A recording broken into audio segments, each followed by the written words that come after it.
My name is Madhuri Katraskar and today I want to talk about the abstraction. What is abstraction? Firstly, we seeing the Java four pillars of OOPS concept.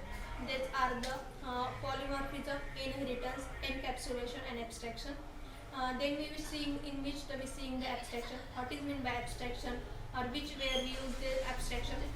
Firstly, we seeing the abstraction means abstraction is the process hiding the implementation and showing the functionality. There's hiding the some complex and the implementation detail of the system and exposing the necessary feature to the user. That helps to maintaining the complexity and enables to more module and maintaining the code classes. This example of abstraction is the switch button. We can only start the button, but we cannot their internal functionality. We cannot understand how to start the fan or how to light is started. And then firstly we seeing the abstraction is process and simplifying complex system and modifying the classes based on the essential properties and the behavior of the object should have. And in Java, abstraction is the achieving through the abstract class and interfaces. Then abstract class in Java class cannot be instantiated and its own way and maintain abstract method, which is method without the implementation.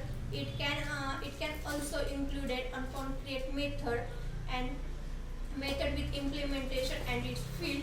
Then declaration abstract is a declared using the abstract keyword.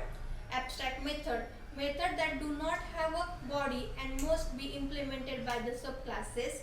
In concrete method that have body and can be used to directly by subclasses. Field an abstract class can have a field including the constant and instance variable.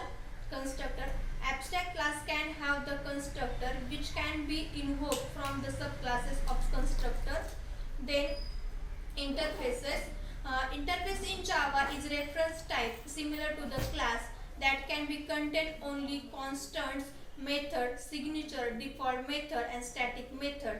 That nested type interface can as achieve abstraction and multiple inheritance.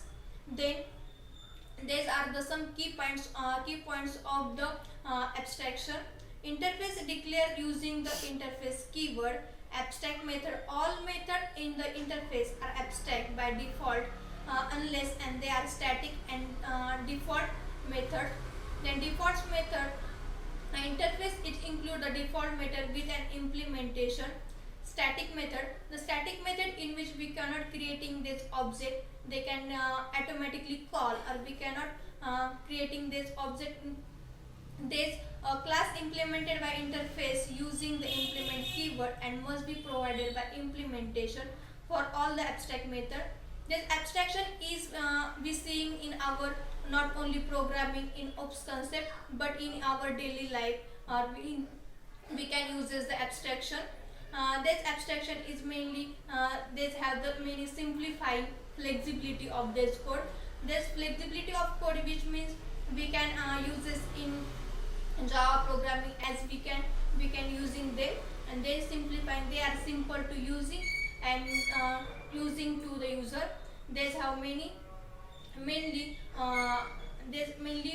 we can only showing this functionality, but we cannot show the internal details to the user. These are the multiple examples in our daily to life. This abstraction is mainly we can using in programming language that uses the abstract keyword, and they have no body. We can only implement it by subclasses. It can show the directly by the subclasses and including the constant and instance variable. The constructor in which only be using the static method, nested classes and this method body, signature, default method, etc. In the constructor, constructor has mainly two types, that are the parameter constructor and default constructor. in which default constructor we cannot pass as the any argument or any parameter, and parameter classes we can pass as the parameter. That's all about the abstract class. Thank you so much.